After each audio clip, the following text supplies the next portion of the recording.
I'll call this to order at 7:17, and we'll go to ask whether there are any adjustments to the agenda.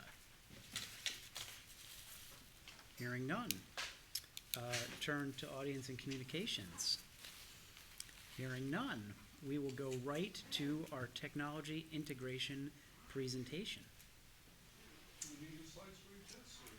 Sure, if you wouldn't mind. Yeah. I wouldn't mind. Just give me, is it just the down? You just when I tell you, you can just hit the over arrow. Yes, I can hit Down, the over. okay. Yeah.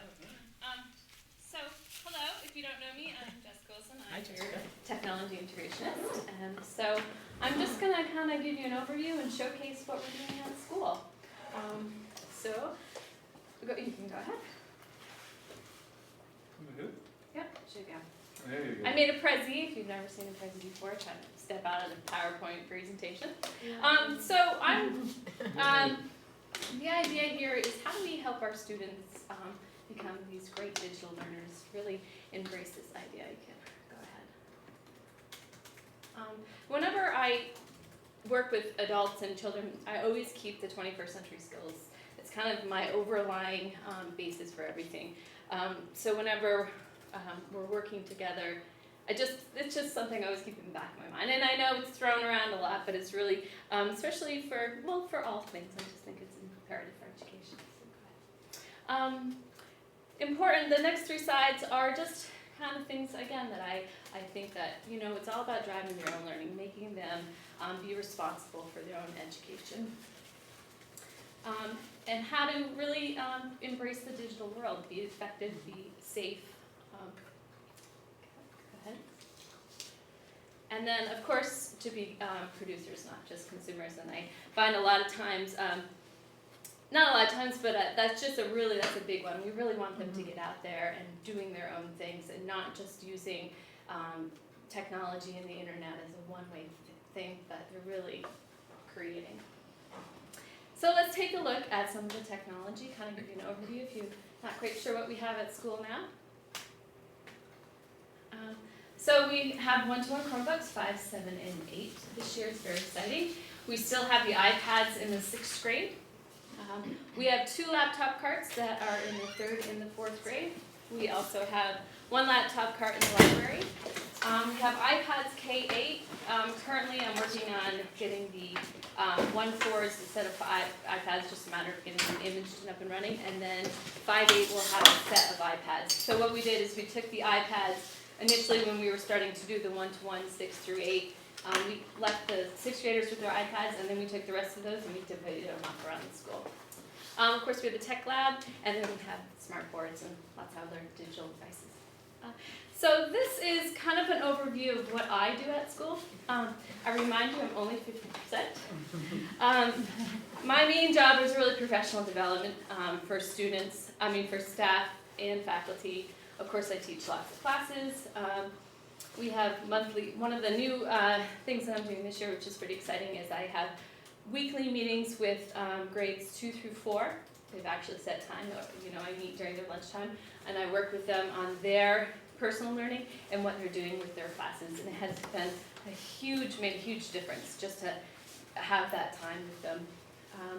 I also help them with their newsletters and their blogs. I'm doing a lot of kid blogging this year. We're working on fluency, and writing is one of our big kind of hot topics. And we're actually blogging now 2nd through 4th grade heavily. We're using it a lot, so it's pretty exciting. We also have the tech committee. We have our CSSU tech plan is up for renewal again this year, so that's always one big thing that we have to keep on working on, and maintain the website. And those are just some of the things, some of the big things. Then we have our school and our district initiatives. So VCAT report cards, which is a new one, the VCAT report cards. We have Jupyter gradebooks. We're looking at perhaps a different gradebook for next year for them. We have the SBAC Common Core, the new science standards, Naviance, which will be our the personal learning plans that are mandatory for the state for 7th and 8th grade. This is the program we're going to be using, and Google Apps. So these are all things that I work on. And then on top of that as well, a big push this year has been Google Classroom, which has been great. We actually did our on-demand writing prompt with grades 3 through 8th grade on Google Classroom. That was kind of a district push, but what has happened at school is that the teachers have really embraced it and they're using it now beyond that. What is Google Classroom? Google Classroom is a platform that's integrated with the Google App Suite where the teacher has a class and then can give out assignments, and it's a way to be more organized within Google Drive. So when you have Google Drive and you share out things, it's a hard task for teachers to manage because of the organizational structure behind it. So Google Classroom creates a kind of literally an online classroom where all the students are part of. They can give out writing, they can give them links, it's like a learning platform, but it's Google, it's free, and it's integrated with our Google School now, so it's been a great new thing. Blogger is, most of our teachers, K5 use Blogger for their own newsletters and communication with parents and everything. And then we've implemented this year KidBlog, which are a classroom managed blogs where every student has their own blog within their teacher's main blog, which has been great. It's right now it's closed, it's private, but again we're working on writing and fluency and all those kinds of things. Then we have the other programs, Fast Math, Dyslexia, developing those kinds of skills, doing Young Writers Project. And new this year, we're starting Typing Club, which again is another Google product. It's online, it's free, and the kids really like it. I'm kind of surprised about that. Bill, if you could go back to that one, and what Jess just said is, when I look up there, 5 out of the 8, if there's 8 or 9, are free. Oh yeah, And that's, you know, with the Google, only one we pay for is this one. Invoice, right? Invoice. and depending on Young Writers Project, how you would Yeah. utilize it, but. That's it, yeah. But it's just, you know, we're continually looking at what's out there, and Jess and I just had a conversation about, you know, another service that we use that costs money, and I'm constantly asking Jess, is there anything else out there that is similar that could help us save, you know, a few bucks here and there, so.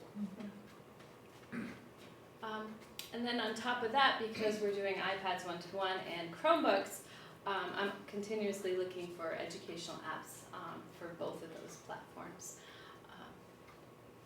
So our big push right now is the Google Apps for Education, which is a free suite of applications that run on the Google platform.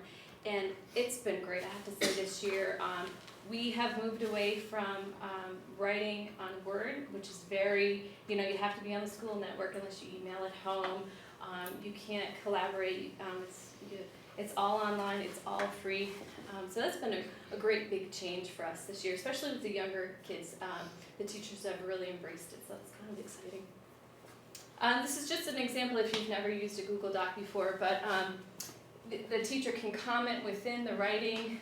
It saves. There's a history, so you never lose your anytime you make a new edit, it saves. They can resolve edits. It's great. We've really embraced the Google platform. So this is an example of Google Classroom. So the teacher can, she has all her students within it, or his students.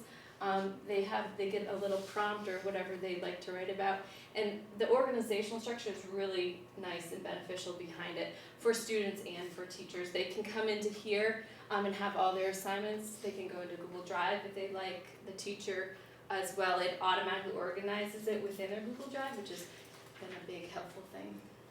And Jess, pragmatically, then, that's a 4th grade class, obviously. Yeah.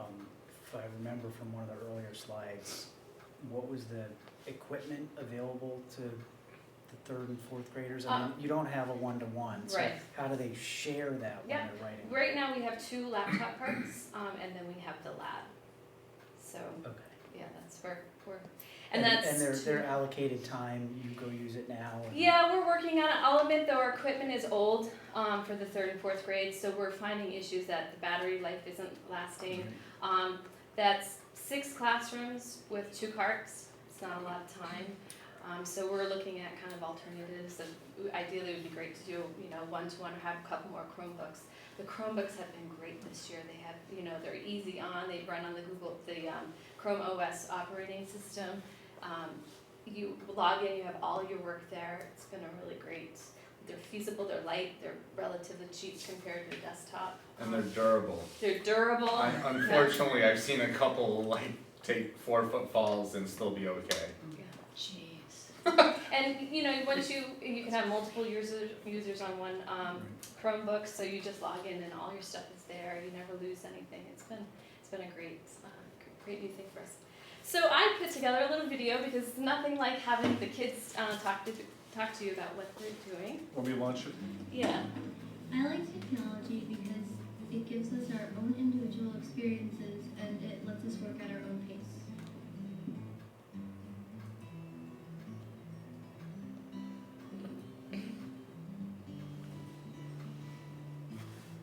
Learning to comment, that's a big Having one. Chromebooks makes it so everybody has their own way of, so we don't have to like share our computer and then things go a lot faster.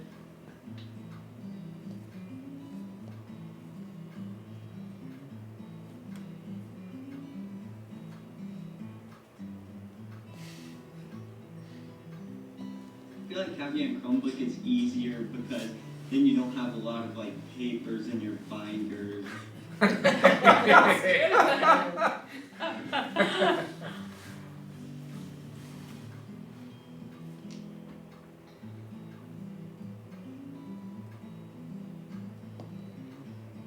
There's less stuff to carry around, and so it's a lot harder to lose things because everything we need is in just one spot.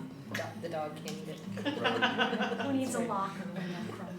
Easy to access information because you can just close it and then open it right back up, and everything saves really easy with the Google Drive and everything.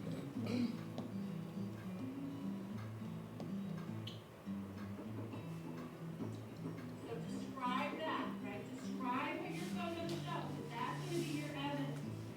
You coloring was inside and what you want to hold it.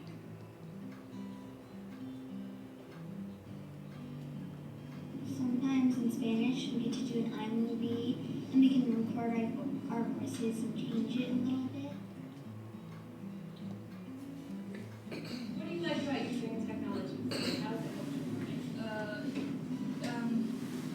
It just makes me feel happy in how I learn.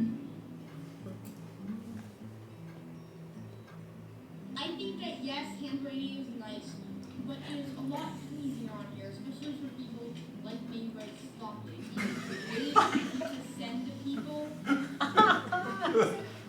Who writes?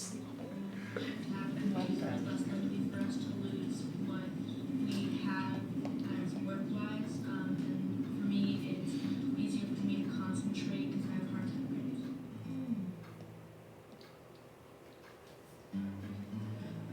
I think that we should have a lot of technology in school because it's easier than continuously writing down a piece of paper and if you make a mistake, it's a lot easier to correct. And with the new age always having a lot of technology in it, it's nice to be exposed to it so you're used to it before you go into a job that uses it.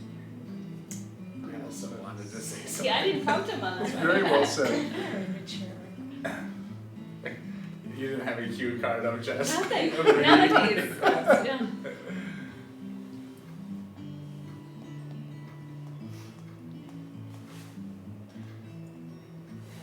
Did you notice on a couple of the Chromebook covers the kids had stickers and things like that? It's really personalized, and you go back to the college campus days where you saw kids with their laptops and they had stickers. So I think the kids really like having their own. And It was interesting too when I was making the video and I was interviewing kids.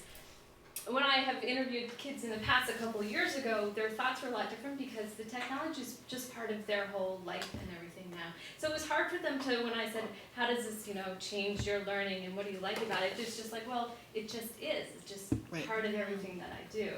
So, but I didn't prompt any of those kids. I was really kind of their thoughts and stuff. So. Any questions? That was kind of. Can I ask a stupid question? Absolutely, there's no stupid question. Does that mean it's all saved on the cloud? Is it like all the, when you say Google Drive, Yep. I mean that's Yeah, all? we have a domain, and within our domain, it's all locked down.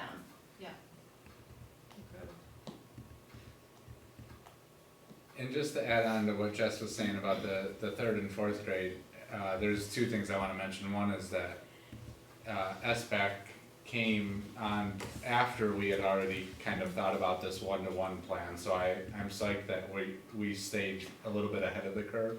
But now that it's coming, you know, kind of in the spring, we're looking at the third and the fourth grade, and we don't want to take devices away from students that are used to having them every day now. So Legger and I are really working hard at finding places where we might be able to utilize, you know, hold off on some things, purchase some more Chromebooks, because it's the impact that they're having on the learning is incredible.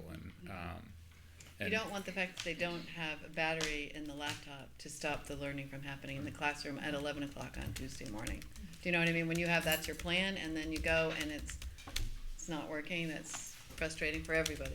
But and just like, you know, I think Keith was alluding to, is that if the kids don't have these devices in their hands at every moment, and you know, it's so much more than just having a device in your hands, but if they're collaborating, if they're really working at that high level, by the time they get to 6th and 7th grade, they're at a completely different level. Like that, you know, it's kind of, I think about it with the fact fluency in math, is that when things come easy to you, you know, you don't have to worry about the technology side of things, and you can think about the learning. I mean, that's where the real power comes in. So, but Jess has been amazing in terms of helping us at every direction.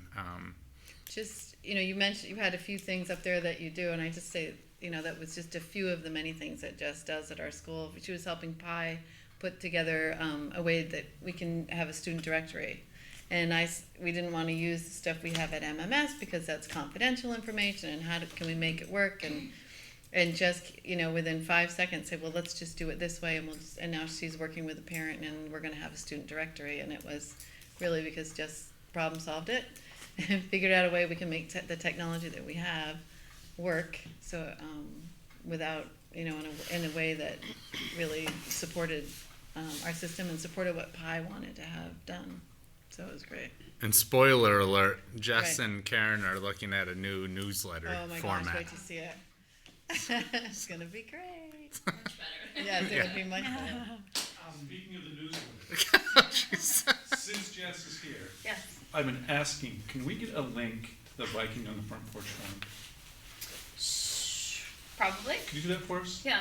I just need someone with an account. You can set Right. one up. You You can can set set one one up up. for Okay. Hinesburg School Sure. if you want. I'd appreciate I it. think that was one of the things that Karen is going to be doing, is that she just hasn't. And right. if we move to this new platform, then Right. The idea of this is Yeah.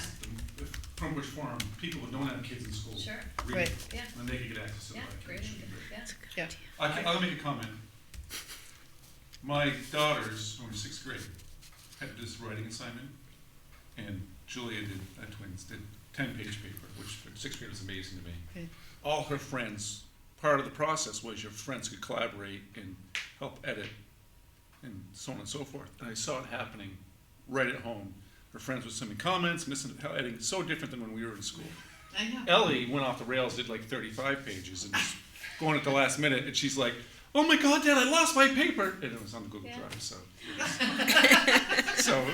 it was all good. So, but I've seen the kids do it, email to the email boxes, and I'd say my kids speak to me all the time about appropriate email behavior. So you guys did a good job with that too. Good. Great. Can I interject? Going back to Front Porch Forum, I learned this week that institutional accounts are only allowed to post twice a month Oh. under their rules. But an individual can say whatever he or she wants as often as he or she wants. As we've seen. As we've seen. So I will merely suggest then, if someone can facilitate it, and if you run into that problem, if you can facilitate it and make it easy for me, I will do it. Because I have a school. Is that newsletter is max twice a month. Well, you know, maybe that will work. Okay, so we'll cross that bridge when we get there. But I would love to be able to to broadcast that too. You can send the link out Yes. on Front Porch Forum, is what you're saying. Well, Okay. I don't know, I have two accounts. I have one with the HCS board email address, and I guess Really? I've never tested it, or at least had it bounce back. No, I meant, for Front Porch Forum, you have. I have two accounts. I have board one members, as a school board member Oh, with okay. my HCS board email, and I have one as an individual with my home email. Right. Right. So when I post things on behalf of the school, like I did about the budget forum, Right. it comes out with my HCS board I got it. email. And it says HCS board member. I Okay. presume, I've only done it a couple times, if I post under the other one, it doesn't say all that. Right. Um, I think if you wanted to pay for it, we could get another one at Hinesburg, or if we wanted to pay. Okay. I think there's a way around that, Okay. but I could find out. I actually do have a question, which Jess, maybe you can answer, or you guys can help out. In the past, questions have come up with respect to certain teachers embracing technology and some other teachers not embracing it. How are we addressing that and dealing with that? Yeah, well, first this year, as I had mentioned before, I have weekly meetings with second through fourth grade. And that's been a huge jump. I couldn't have done it without the support of my administration. So us working together. For other teachers, you know, SBAC, I have to admit, has been a big push. It's scary for people. Yeah.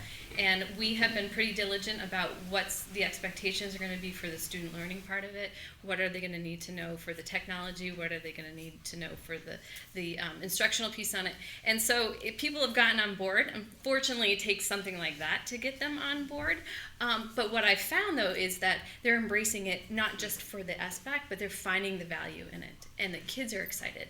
And the conversations that are happening in the classrooms and the learning that's happening. I mean, I this year finally have kindergarten already coming into the lab. And one of the kindergarten teachers said, she said, I didn't think that this would be possible. She's like, I didn't think that they could come in and log in. And I said, well, we need to have our higher expectations for our students. And it's been great. So, you know, again, a push from the administration has been really helpful. Because I think our concern as a board is on preparedness, particularly with respect to the SBAC, and consistency of opportunity and learning experience for all the students in whatever grade they're in. I think the playing field's getting level. Okay. Don't you, Jess? Because it's really all about, it's not, I mean, you are talking skills, but it's all, how do we weave it into the curriculum? How does it become more authentic as part of the learning rather than a separate thing? Well, I remember as a teacher, back then I was one of the leading tech people, and then we were moving to this one-to-one, and I said, I think that I've earned the right to have these in my classroom. I'm going to do X, Y, and Z. And the tech committee said, no, we have to spread them out across everybody. And that made no sense to me. I'm like, these other teachers don't even use them. And what the tech committee got me to realize at that point is if they never have the technology in front of them, they'll never embrace it. Like they'll never, the opportunity to use it. And I think that the more we infiltrate with the one-to-ones, the kids are almost teaching the adults, you know, how powerful these machines are. And I see it all the time in terms of they're learning together, and then we're also giving them the professional development of Jess to carry them forward in terms of using it as a learning tool. But they need to have devices in order to level the playing field, because if they can opt out of technology, that's never a good thing. Right. And I think that's a good point is that I find a lot of teachers are losing that fear of not knowing everything, and that it's okay to learn right with their students, and they've really embraced that as well. They're, you know, kids will, that's what we encourage, you know, it's all about us learning together. Let's move together. Producers, not consumers. Right. And I look at, we'll sell it to the community and to the teachers, is the cost of the Chromebook is so modest now. They can do so much. It's of a monetary benefit. You know, less paper, less ink, less books, less text, less everything. So that's the other side of the coin too. I have two questions. The first one might be a bad question, I don't know, but I'm just going to ask. as you were going through your presentation, the entire time I was thinking to myself, she just said that she has like a half-time job. How does she keep up with staying current, keeping the teachers current, helping students? Like, you do 5 million things. Are you able to get it done in the time that you have? Try as much as possible. So my job is What's the other 50% half at is? Hinesburg and 50% at the central office. So I wear double hats, and some of those initiatives, especially the program initiatives, I do between both. My professional development, I'm on the Vital Learn board, I'm on our RETN board, I'm on the NEA professional development board. I do a lot of conferences, I present at a lot of conferences. So I'm a continuous kind of learner. I put myself out there. I don't know, I just make it work. In short, you got the best for a 0.5.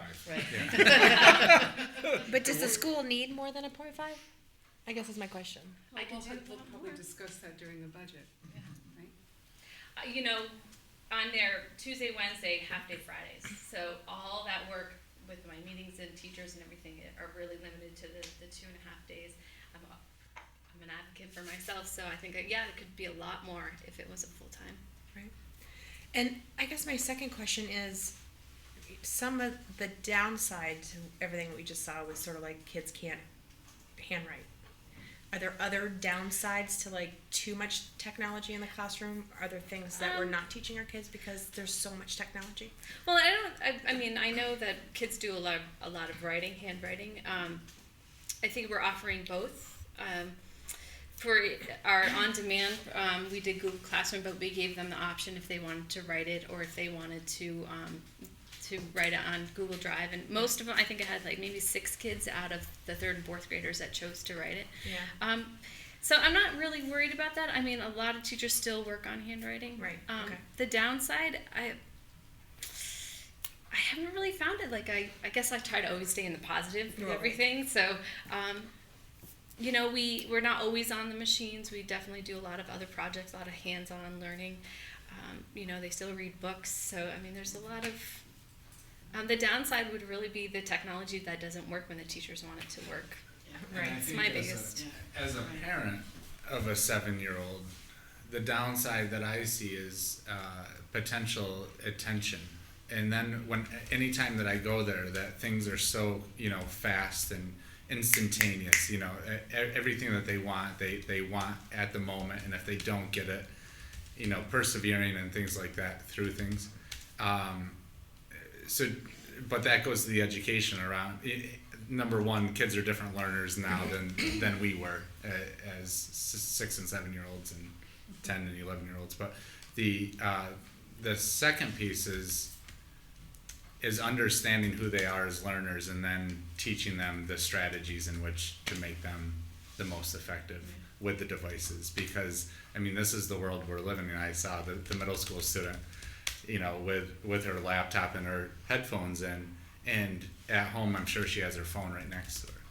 So at any point in time she's listening to music, doing her work, and checking the social piece of her life. No, it never happened. But it's teaching the kids how to manage all of that. And as a 7-year-old, I see my daughter just having a hard time focusing on one particular thing.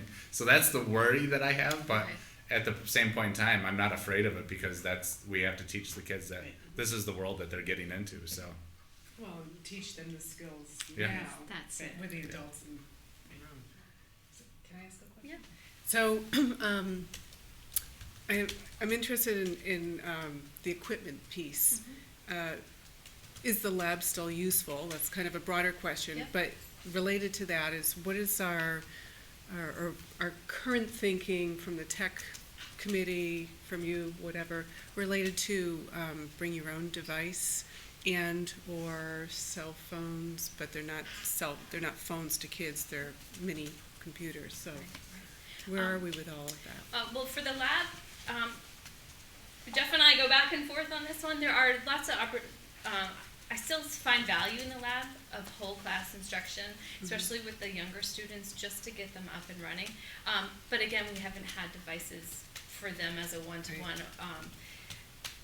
So I go back and forth on it. I see us moving away from it, but at the moment it's valuable, and a lot of teachers still use it. A lot of the primary teachers, so it's really K4 that uses it, and the rest of them occasionally come down. We've talked about one-to-one.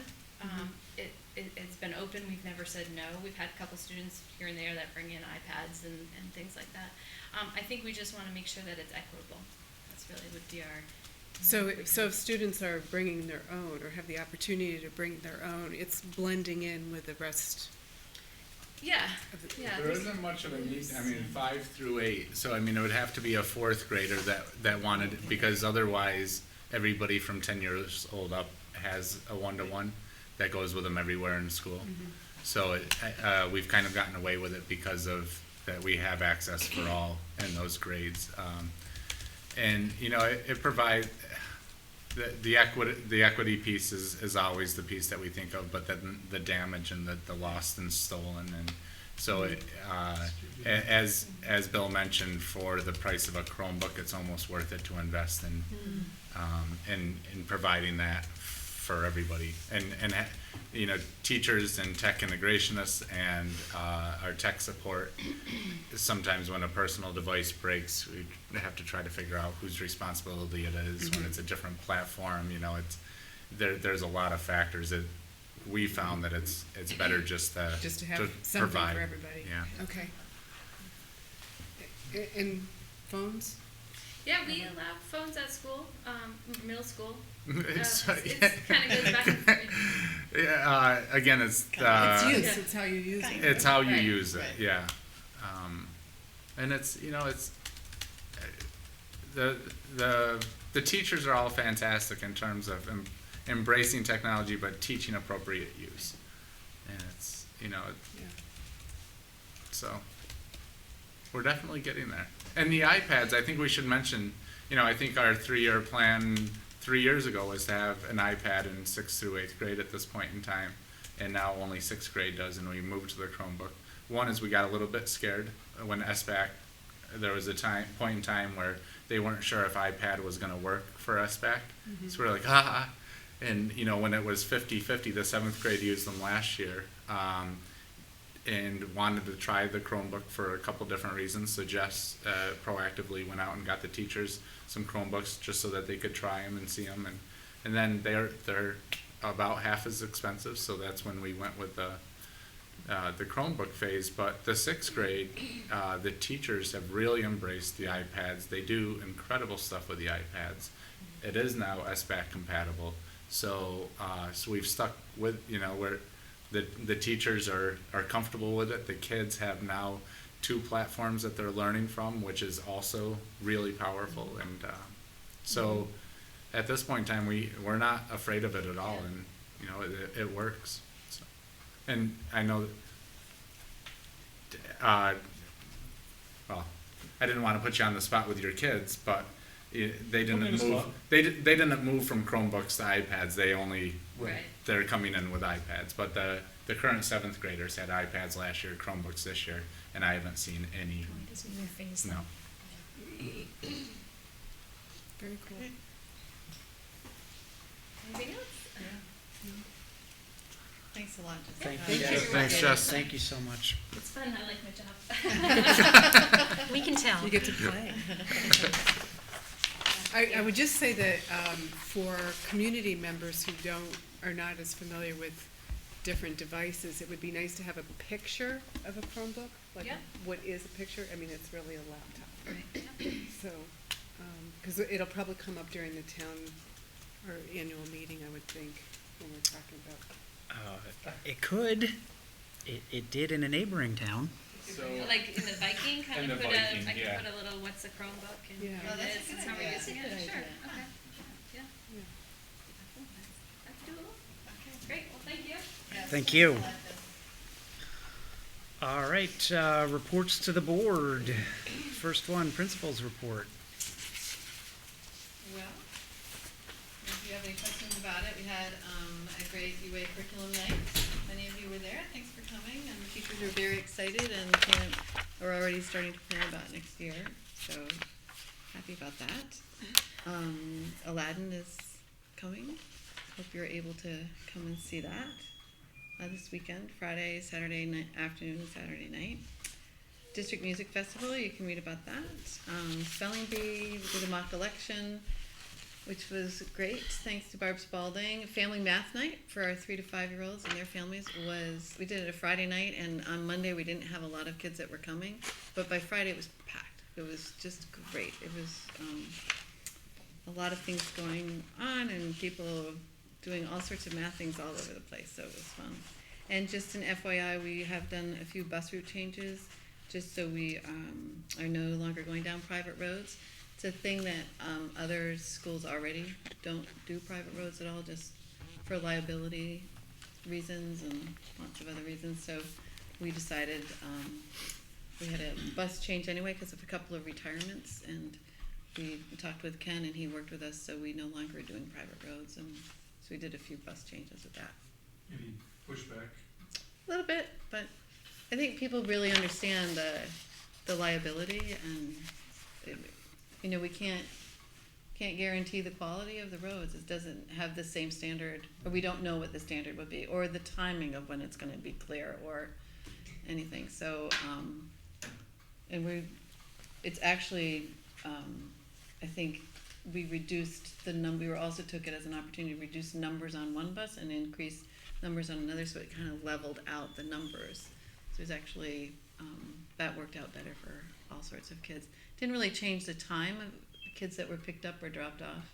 The timing didn't change, but where they were picked up or dropped off might have changed. So I think it's worked out great. I thought that was the way it was anyway, because we live on a private road and the bus does not come up. I think if there hasn't been a turnaround place, they have not been doing that, but on those roads that there have been turnarounds, they have done that. So it's been inconsistent. Yeah. And so that's another reason that Jeff and I were it needs to be consistent, and if people want to make those roads public roads, they can go to the town and work that out with the town. Yeah. It takes a lot to make a road a public road. So, I think it certainly makes sense for us to do that. And we remain pretty consistent, 530. Excellent. Okay, anything Thank else? you. 5.2 CSSU debrief. Bill or Colleen, you want to take a run at that? Go ahead, Colin. We were just there, weren't we? Gave us the rest of the, Oh, the overview of the budget? I was talking about Molly finished her presentation on the outcomes, which was fabulous. Told us all the good data crunching they're doing at central office and how they're gonna use that data to help us figure out how we can do better. And then we discussed, do we have to discuss the paras? The Paris, So, we'll have a vote on that next time. okay. Whether the special education paraeducators go to central office. That's right. That's pretty much it, I think. Yeah. The only thing I would add to that is we got a little bit of a preliminary look at the special ed budget numbers. Okay. And something, but again, refreshing memories, special ed costs are moving to the SU budget and then are gonna get assessed back to the locals by ADM. And that is going to affect how our budget looks. So we're gonna need to prepare to be able to answer questions about why the numbers are so different in our budget. ADM, like average days, something. Average daily membership. Oh, okay. And it's So- not a head count, it's different. Yeah, and so, really, we haven't seen it yet, but presumably there's gonna be a huge drop-off somewhere, and then a large increase to the SU allocated costs. Assessments, sorry. Yeah, why did this go to zero? Why is this so much more? Yes. And who are Kathy, were you gonna do the communications for us? I sent an email to the citizen on the budget forum, and I didn't hear back. Now that I think of it, I didn't hear back. I've done it twice now that I've sent something, and I actually had the citizen in front of me, so I was typing in the address and the. She's gonna watch. Oh, sorry. So, Budget Forum, November 24th, 5:30 PM at HCS, followed by the first budget meeting on November 24th at 6 o'clock. All are welcome to attend. Please put that in the article that you're going to write about this meeting. Thank you. Thank you, Keith. I put it in the newsletter as well. I saw it in the Viking. I posted on Front Porch Forum. I will post again about the budget forum I did in see that. particular. But I have not yet put in things about our 3 budget meetings, which I will also take the opportunity to do as they approach. I had people ask about daycare, and I thought we had talked about it last time, that somebody would be available to watch kids for that meeting to help get parent involvement. For the forum? Yeah, on that Monday. We usually haven't done it for the budget meetings, but we can, part 2 is open until 6, which is the budget forums goes from 5:30 to 6. So I could just open that up too. I had people ask, and I said I thought we were going to do that. The budget meetings usually last Yeah. longer than. But this was for the forum at the beginning, the parent forum, where we were trying to get people to come and ask questions and tell us their thoughts. And Do you want to think about that and let me know if the Part 2 staff will let us make that commitment, and then I'll add it to my posting. We can definitely open it up, and what I'll do is, to school-age kids? during the pie meetings, we have somebody at the middle school that comes down to help out with that, so I'll also have her Okay, 'cause come in Tanya and- Jones was the one who asked me. her kids are in the program, but yeah, Not the youngest though, right? Right. Yeah. but yeah, we can make that work. Okay. It's official. Yep. Awesome. Well, what about the kids that aren't at school? They don't celebrate, right? Yeah. Because he's got the other girl.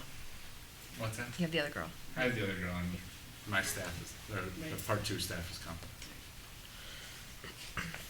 All right. 5.3, first quarter FMR.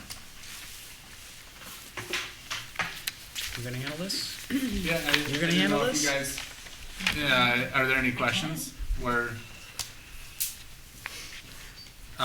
looking good. There's nothing outrageous to report. But if you have any questions, I'd be happy to answer them.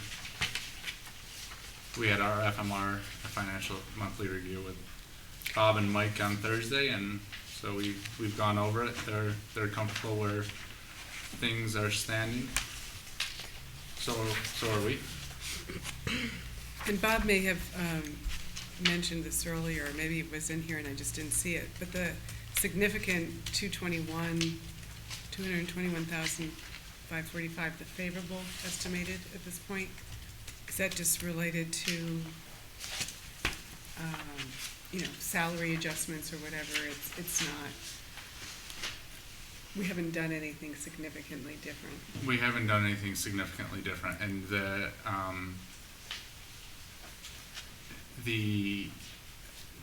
big piece of that was all the changes that we made last year, and we always err on the side of making sure that we're on the potential high side, but when we're adding 7 positions, Right. that would be the bulk of. And we have a para position we have not filled yet, because our kindergarten class came in smaller. It's would usually be, we call it Title I para, that's not funded Intensive, through Title yeah, I. yeah. But it's another, it's a tier 2 support person, but with the low kindergarten numbers, we were trying to see if we could get along without that. We hired one, and we're doing fine, and so we don't look like we will be hiring that for this year, but We may next year. we may next year, depending on numbers and other. Okay. And we still have a portion of a position unfilled at the admin. Well, it was a partial piece of someone's job that we decided that currently we're doing okay We're doing without. well. We've picked it up. We've picked up the pieces. We haven't hired for that. Superior financial management is the answer. Well, Well, just the luck of look of a few different pieces, it sounds like, Yeah, and I think, and being short-staffed a little bit. I'm really, I am impressed with Allegra in terms of really taking a look at need and not making a decision based on what we have budgeted, but based on what we need. And it's it would have been so easy to add that position and have more than enough, but she's really confident that we have what we need, and so and I think the same can be said for middle school, almost to the, yeah, so we'll get to the middle school piece later on, during the Okay. budget Okay. pieces. Thank I you. appreciate that. All right.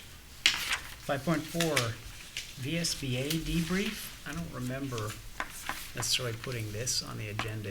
Do you guys know, was there, and is there someone, are you? Well, I did go to the Yeah, annual okay. meeting.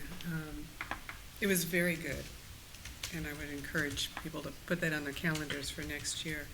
But the VSBA debrief, I'm not sure why that's on our report to the board, except I don't know. I think it's a leftover I do from too. I the think it was- regional meeting that That could we, be. in Yeah. beginning of October. Yeah. I think so. Yeah, probably from the Milton meeting. Yeah. Yep.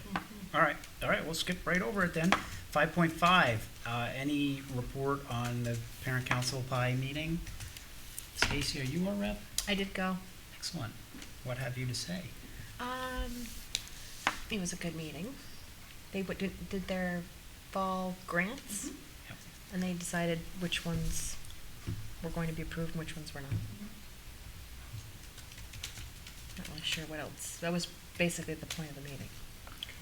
What was great is that I think as PI has tried to figure out how to take the resources that they gained, mainly the money from the fundraising and things like that, and help out, they've been really amazing in terms of making sure it's equitable. But then last time I felt like they were funding some things that could have been viewed as budgetary, things that we should have put in. But this time it was really all enrichment.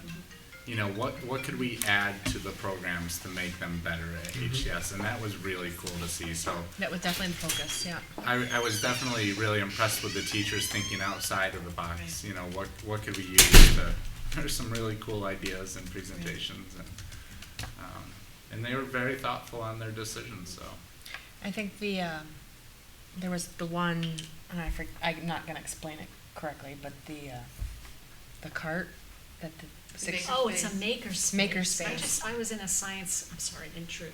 I Speak can't up. help myself. I was in it, chaired the CSSU Science Committee where we have all our lead science teachers who then run in service for that part of in service. And Carrie Wallace was jumping out of her skin Yeah. about the maker Yeah. space She's and just- described it head to toe, and the rest of everybody was like, oh, that's so cool.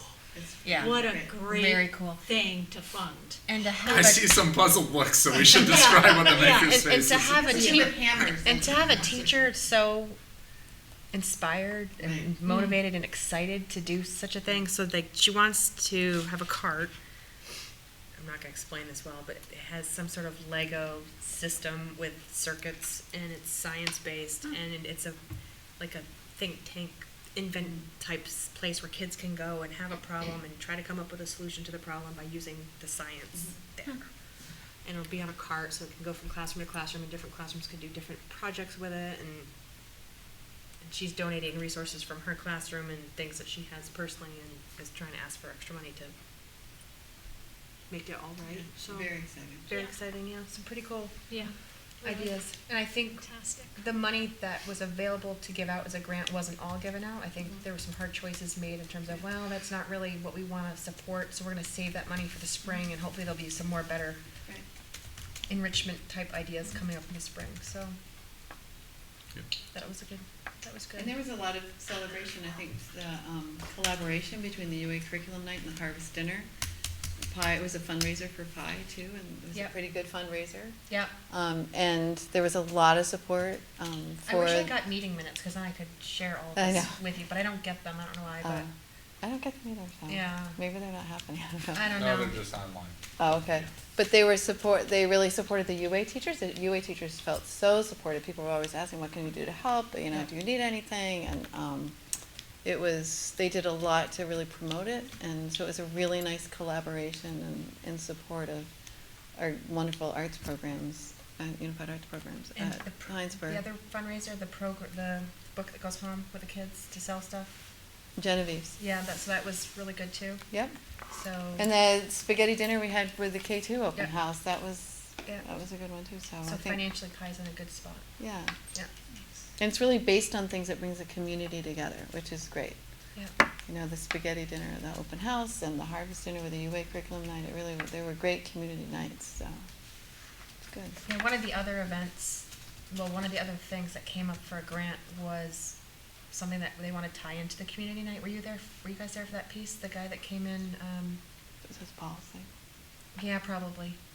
Can you explain that? I'm trying to remember. It was another artist that he was having come in, and it was storytelling. Storytelling, yes, thank you. So a guy would come in and talk to the kids about storytelling and do workshops with them, but then it would also be, they would make a night of it. For Right. the parents He'll to do come something in at night and for the kids parents. could do some storytelling. And it was centered around curriculum, though. Yep. Something to do with that part in Yep. history, which I don't know which part it is. I don't remember. Yep. 6th grade curriculum. So. Yeah, 6th grade, yeah. Pretty cool. They're doing some cool things. Yep. What is the participation level in PI? How many people? There's a lot of people that get asked to take part in certain things. Like there were a lot of volunteers at the harvest dinner, and then there was probably a smaller core group. But I would think you'll find that at any school. You have a very strong, dedicated core group who will make a call and get other people to join in as they can for different things. And we've helped them restructure Right. what the meetings look like and Right. what the purpose is, Okay. and that everybody is part of PI if you have a Right. student in the building. And Right. so the meetings are very infrequent, but they have the small subgroups that are meeting all the time. And Right. Yeah. so it's worked out really well. Yeah, they've even had some mingles with teachers. They had one mingle with the teachers right before the grants were written, and they just, had come after school, and it's like cookies and cheese and crackers and things. It was great. And the other thing too, the tools for schools, the Mhm. price dropper thing. Did we win that? I don't know. That's what I wanted to find out. I don't know. The voting ended on the 15th. I just looked at my watch. I'm like, the 15th's gone by. I'm not voting anymore. But one of the parents who's on PI Right. came up with a recipe using price dropper ingredients, and that recipe was getting the most votes. And Right. it would be like great funding. Like 250,000 points or something. Yeah. I thought it was like $10 million. No, it's not quite that. It was like 250,000 points in this catalog of tools for schools, and it's gonna be great. Right. Yeah, I don't But know. we were in first place as of the PI meeting. Right. I voted numerous times for Me too. Hinesburg, notwithstanding the fact that one of the other finalists was where I went to elementary school. Oh, man. Which is where exactly? Williamstown, Massachusetts. That was one of the other recipes. It was the Southwestern chicken soup. The apple crisp with a twist. How could you not vote for that? In Massachusetts, Southwestern? At least ours had a Vermont. All right, let's not get competitive here. But yeah, so that was another thing that they talked about there too. Yeah. All right. Thank you very much. 5.6 Facilities Committee. Kathy, anything to report? We have been totally delinquent ever since. No, I mean, Ever since we feel like the throttle came off. Yeah. A huge planned. The principal's report had that thing at the end, which was very helpful. The enrollment.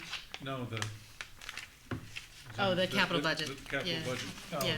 yeah. Oh, I just took So what it's you a got good last month and I Yeah. put it in a more readable form. Yeah, Yeah. yeah, But we that have was, Yeah. I like the fact it was, most of it was general fund, so that made me happy. Thank you for that, managing that. I have to drive my son to hockey practice, so you have to excuse me for We'll still have a 8:40 hockey practice is one of my favorite Wow. times. Wow. Dedication. His homework's done though. Bye, Kathy. That's why we've successfully avoided hockey thus far. Well, it's good it's not 5 in the morning. Yeah. Can I ask you guys a question about committee stuff? So, when someone's working with a committee, well, let me back up. So normally the protocol is interfacing from the board and the administration is through the chair. Right. If you're working on a committee, do you go through the head of the committee when he or she has questions from building administrators trying to find out information? Should it Give go? an example. So Colleen is on the facility, let's say. Colleen's on facilities Right. and actually, no, like the policy committee might be a better one, because it's an SU. Because I think within the building, we can probably handle that. But I don't know, Kathy's our policy person, right? Me. You're our policy, see, we can stick with Colleen then. So Make sure I'm doing things if right. Colleen had a question about how a policy is implemented how a SU policy is implemented at at HCS, how does she approach a member of the administration to ask that question? Does it go through the chair of the policy committee? Can she do it directly? I mean, what is most efficient protocol-wise so that the information gets conveyed but isn't overwhelming There people? is an administrator that represents all administrators that sits on the policy committee. Okay. I used to be that person. Okay. I don't know who it is now. There's 2 administrators, I think. Should be 2 John principals. Turco and Jeff Evans. Right. One from the high school and one from the K-8. So they can help. Any questions that Colleen might have, can talk with them We talked about it directly. in the committee. Right. So that may not be a good example, because that's kind of like a high-functioning committee. Yeah. But let's say there was an ad hoc committee. The cafeteria thing that Paul did. Typically, there's an administrator who is there. Okay. I mean, my understanding is protocol is direct everything to that administrator. Okay. The board member is nothing without the rest of the board members. We're nobody, we're just like a member of the community. So as a member of the community, we wouldn't take on any responsibility or authority for discovery. The discovery would be handled through some process that the committee agrees upon. The committee might come to, there might be a question at the committee, and then the administrator would take that and do something with it. Okay. But I think that's where it's really helpful to make sure that any functioning committee, we have appropriate representation. Yep. Okay. All right, thank you. Moving on, 6.0, discussion matters. Speaking of policies, 6.1. Well, the policies that we reviewed, the professional development and subpoenas, Cindy had a good memo put together related to policy. She does a great job with that. There was really nothing controversial. It needs a whole lot of explanation, but if there are any questions, this might be the time to do it. Or if anyone saw any language that they wanted to see changed or didn't understand. Any? Okay. No budget impacts.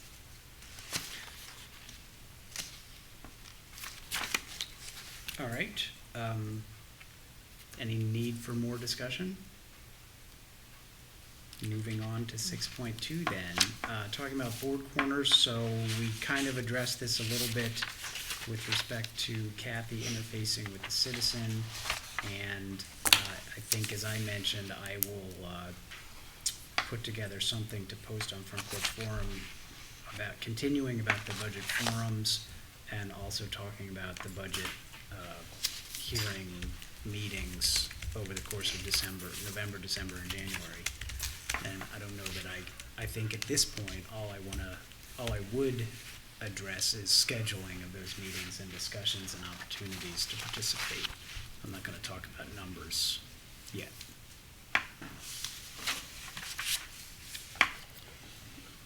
Are we gonna see numbers before the 24th?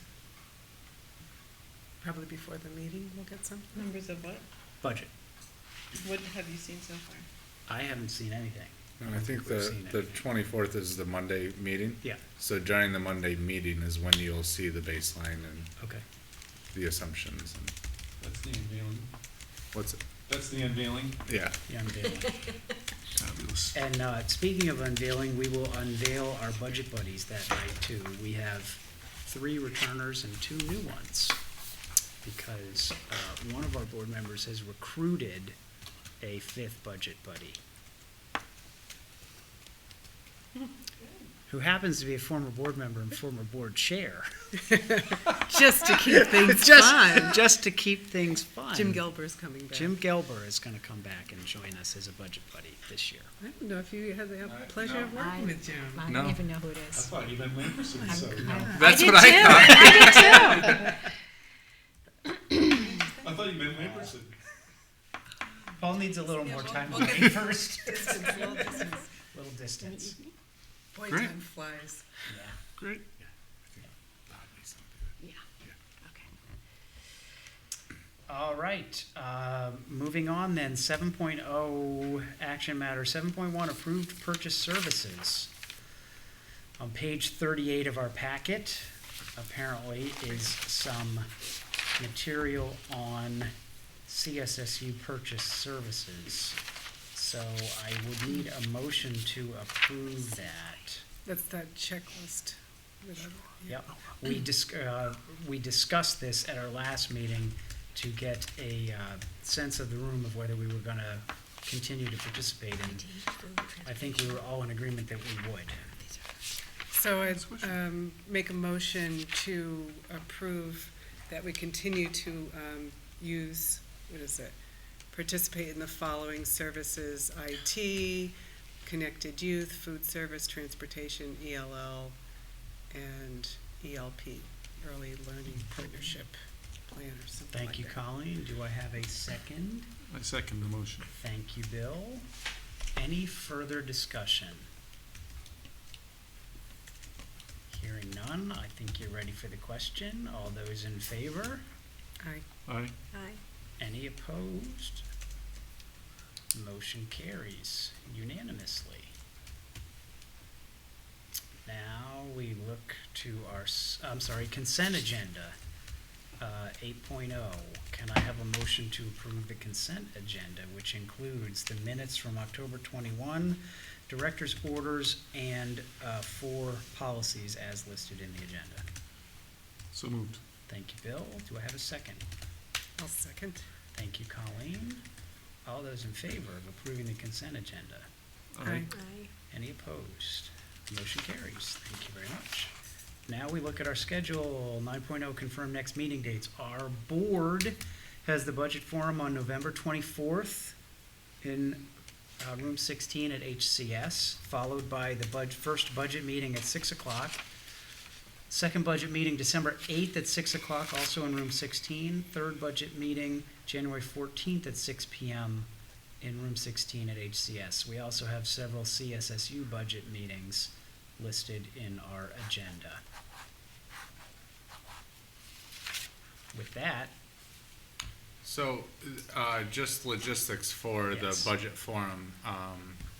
Would you like Allegra and I to present the slideshow? You'll open the meeting. We'll present the slideshow and then open it up to questions to the Sure. board. sure, absolutely. Okay. In room 16 is where we were last year. Correct. So I'm trying to envision the forum format, like where people are sitting, because we're going to continue to meet in that same space, right? Last year there was about 7 people. So We you can- see them like set up on the side, row chairs or something like that? We're gonna do the horseshoe again, I believe. They're gonna be desks, so we'll make sure that we have, I was thinking right kind of inside the horseshoe, so in that section. I was wondering if there was any way to make it a little cozier. Maybe there are too many of us. Like couches. Well, In-bed it felt, chairs? you know, like like here, No, I know, I just, a little tighter. a little tighter. Like because back we're- in the Wayner days. Yeah, crowd us in a little bit, and I know we want to leave it open for the camera a little bit, but it's a lot of difficult conversation, and I felt like we had a hard time having dialogue last year, and I don't know why that is, and I don't know if bringing. I think it's a good point, for like a little bit like a congressional inquiry a little bit, so. Yeah. The other piece is that oftentimes there will be a presentation or something up on the board.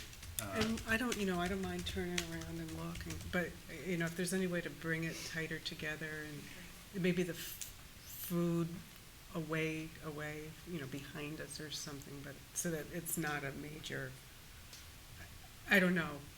I'll let you think about it. I'm just. I would want to check with I don't know what the camera needs. Right. But I don't. Right. From CSSU, we were told horseshoe, like we were given a diagram of this is what it needs to horseshoe look is at. good. I just don't know if there's a way little- to bring it. Okay, yep. Maybe we invite people to sit around the horseshoe. Guess no. Okay. That's the whole purpose for a horseshoe, get it, so that but- you. Make it more intimate, but- We'll look at it. Okay. Duly noted. All right, then. Any other thoughts? I will invite a motion to adjourn then. Motion to adjourn, please. All those in favor? Aye. Motion carries. Nice job, Mr. Thank you very much. Finished.